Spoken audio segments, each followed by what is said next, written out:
हम नया प्रोडक्ट ये लाए हैं मार्केट में।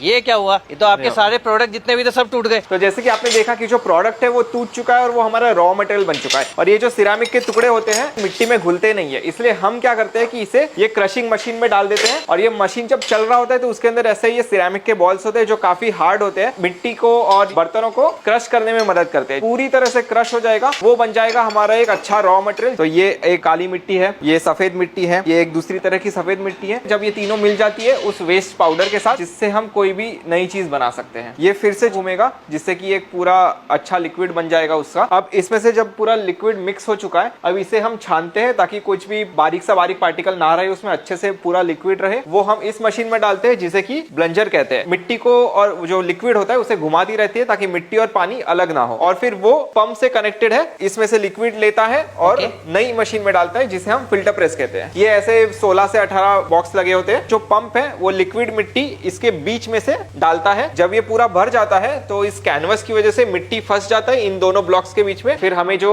सूखा केक मिलता है क्ले का, वो हम मैन्युअली यहाँ से निकाल लेते हैं और फिर उसको आगे प्रोसेस करते हैं। और फिर उसे ऐसे छोटे टुकड़ों में तोड़ लेते हैं। फिर वो टुकड़े इस मशीन में डालते हैं जिसे पगमिल कहते हैं। उसे कंप्रेस किया जाता है, 2 बार करना पड़ता है। वो हम इस ड्रम में रखते हैं ताकि इस्तेमाल कर सके। तो ये जो मशीन है इसे जिगर एंड जॉली कहते हैं और ये मोटर से कनेक्टेड है। और ये जो प्रोफाइल है ये अंदर का शेप है। तो ये जब हम नीचे दबाते हैं तो इन दोनों के बीच में मिट्टी फंसती है और वो मोल्ड का शेप ले लेती है जिससे कि प्रोडक्ट बन जाता है। इसको जब ये थोड़ा सूख जाता है तो इसके ऊपर हम प्लाईवुड रखते हैं और मोल्ड उल्टा करते हैं और फिर मोल्ड उठा लेते हैं। अब इस पे हैंडल लगना बाकी है। मोल्ड है वो एक साथ जोड़ते हैं, ऊपर इस से पे रबर लगा देते हैं ताकि इसमें से कुछ निकले नहीं। अब ये जो हैंडल है वो हम लिक्विड मिट्टी से कास्ट करेंगे, थोड़ा सूखेगा और फिर ये मोल्ड छोड़ देगा अपने आप। काट कर देंगे ताकि 2 पीस अलग हो जाए। मग और उसका हैंडल थोड़ा सा गीला हो, थोड़ा सा मॉइस्चर हो उसमें, तब हम अटैच करते हैं एक दूसरे के साथ। 1-2 दिन लगते हैं उसमें। फिर स्पॉन्ज से इसको सॉफ्ट कर देते हैं इसके एजेस ताकि इस्तेमाल करने में आसानी हो। फिर हम भट्टी में रखते हैं, इसको 900 डिग्री पे पकाते हैं ताकि मिट्टी पूरी तरह से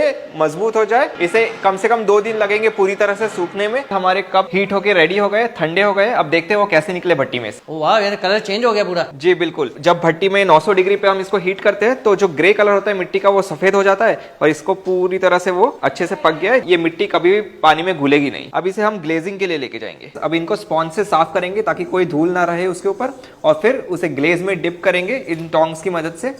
ताकि उसके ऊपर एक ग्लॉसी लेयर आ जाए और कलर भी आ जाए। अब इसके ऊपर हम ब्रांडिंग लगाते हैं ताकि इस प्रोडक्ट की ऑथेंटिसिटी और क्रेडिबिलिटी बनी रहे। ये ऐसे स्टिकर्स बनाते हैं जो सिरेमिक पिगमेंट से ही प्रिंटेड होते हैं और फिर इसे हम भट्टी में रखते हैं 750 डिग्री पे हीट करने के लिए। भट्टी में हमारे कलर अच्छे से हीट होने के बाद हमारे मग्स रेडी हो गए हैं। अब हम इन्हें पैक करेंगे। जो हमारा पूरा प्लास्टिक फ्री पैकेजिंग है, ये शीट है जिसे हम फोल्ड करते हैं और लॉक कर देते हैं। टैब्स निकालते हैं, ये शीट रखते हैं, उसके ऊपर हम मग रखते हैं, इसको कवर कर देंगे। कवर कर देते हैं। हम मग्स के अलावा बोल्स बनाते हैं, फिर पार्टीशंस बनाते हैं, वॉल टाइल्स बनाते हैं। तो कैसे कोई आपसे संपर्क कर सकता है? www.earthtatva.com पे अवेलेबल है।